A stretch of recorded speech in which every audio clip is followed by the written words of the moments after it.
हे दैत्यराज, आप सब कहाँ जा रहे हैं? हे रूपसी, आप कौन हैं?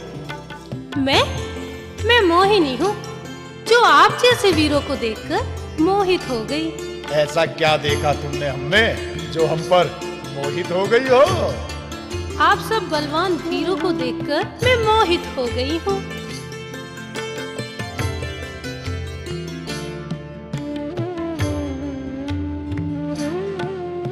आओ, मेरे पास आओ, मेरे रूप लावण्य का आनंद लो। अच्छा? ऐसे नहीं। ऐसे नहीं तो कैसे सुंदरी? कोई भी स्त्री यही चाहेगी कि उसका प्रियतम इतना बलवान हो कि समय आने पर उसकी रक्षा कर सके। इसलिए मैं उसे ही अपना वर बनाऊंगी जो सबसे अधिक बलवान हो। तो इसका पता कैसे चलेगा कि हम तुम में से बलवान कौन है? युद्ध के द्वारा जो सबसे बलशाली होगा वही मेरा वर कहलाएगा। किंतु इस अमृत कलश का क्या होगा? इसे मैं संभाल लूंगी। लाइए, इसे मुझे दे दीजिए। अरे मूर्खों, इस एक स्त्री के लिए अपने लक्ष्य से क्यों भटक रहे हो? अब तो अमृत कलश के साथ ये सुंदरी भी पाताल लोक जाएगी। तेरे साथ नहीं, ये मेरे साथ जाएगी। और यदि मैं अपने साथ ले जाऊं तो? ऐसा नहीं, ये सुंदरी किसी के साथ नहीं जा सकती। ये सुंदरी मेरे साथ जाएगी, मेरे साथ। मैं ऐसे किसी के साथ नहीं जाऊंगी। यदि तुम सब मुझे पाना चाहते हो तो सिद्ध करो, तुम सब में से कौन अधिक बलवान है।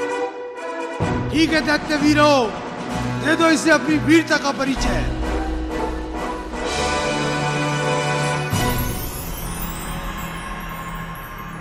ये क्या कर रहे हो दुर्बुद्धियों? जिसके लिए तुम मरे जा रहे हो वो तो यहाँ है ही नहीं।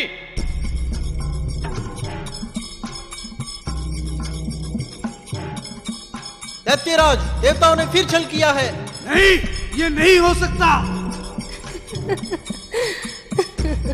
यदि ये सत्य है तो हम उन देवताओं को महाभयंकर दंड देंगे। चलो। ना जाने श्री हरि अमृत कलश दैत्यों से छीनकर ला पाएंगे या नहीं। श्री हरि के बारे में संदेह करना? ना ना, ये तो हम देवताओं को शोभा देता ही नहीं। हाथ में कलश लिए ये स्त्री कौन आ रही है देवराज? स्त्री? कौन स्त्री?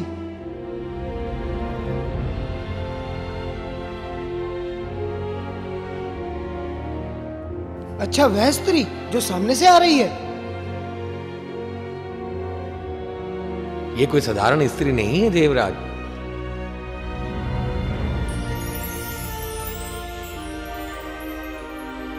ये तो स्वयं श्री हरि हैं। दैत्यों से अमृत कलश छीन कर आ रहे हैं।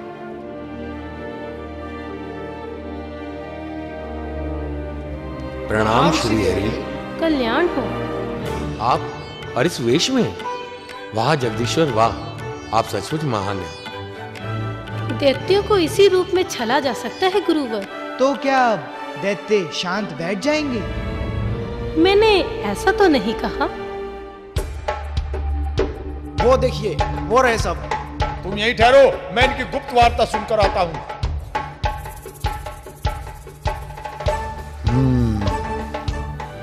दैत्यों को शांत करने का कोई ना कोई उपाय तो होगा श्री हरि। हाँ हाँ, क्यों नहीं।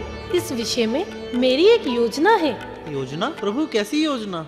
यही कि हम दैत्यों और देवताओं को एक साथ अमृत पान कराएंगे।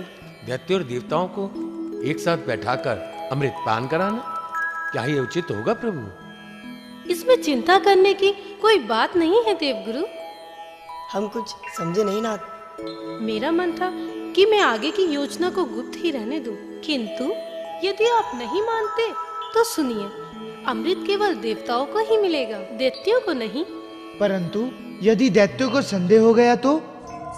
हमारे साथ ये छल विद्या।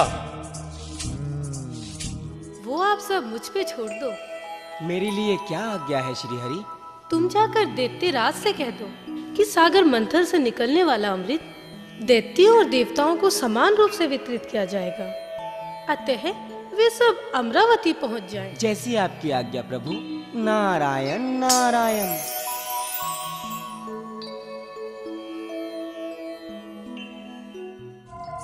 श्री हरि।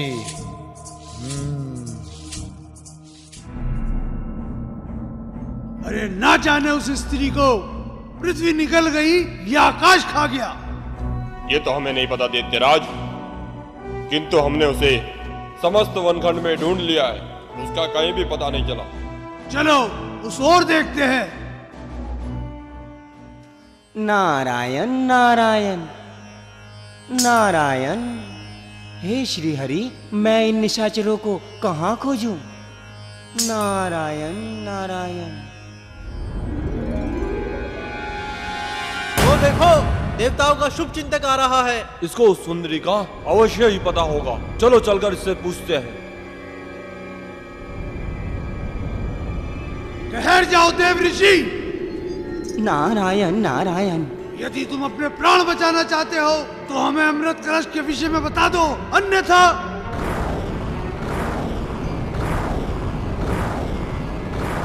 नारायण नारायण। अन्यथा क्या दैत्यराज? मैं तो तुम सबको श्री हरि का संदेश देने आया था। कैसा संदेश? यही कि समुद्र मंथन से निकला अमृत तुम सब दैत्य और देवताओं में समान रूप से वितरित किया जाएगा। नारायण नारायण। अतः आप सब अमरावती पहुंच जाओ। तुम असत्य तो नहीं कह रहे नारद? नहीं, ये सब सत्य है। यदि अब तुमने विलंब किया तो नारायण नारायण। अब हमें और विलंब नहीं करना चाहिए दैत्यराज। तो फिर चलो।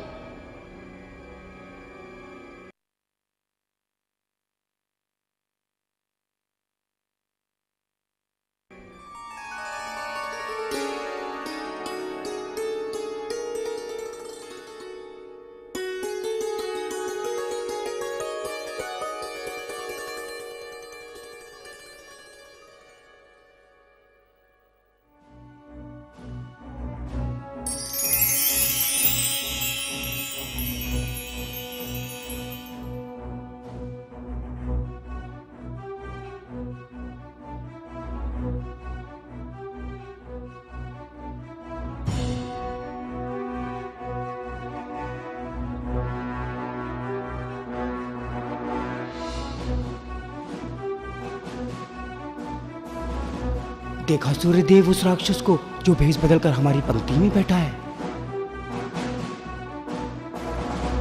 हाँ देखा तो है, किंतु क्या सूर्यदेव? ये बात तो आपको इंद्रदेव को बता देनी चाहिए।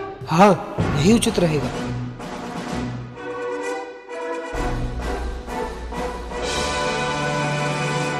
ये आपने क्या किया श्रीहरि, जो एक असुर को अमृत पिला दिया? कौन हो तुम? राहु, तुमने ये छल क्यों किया मूर्ख?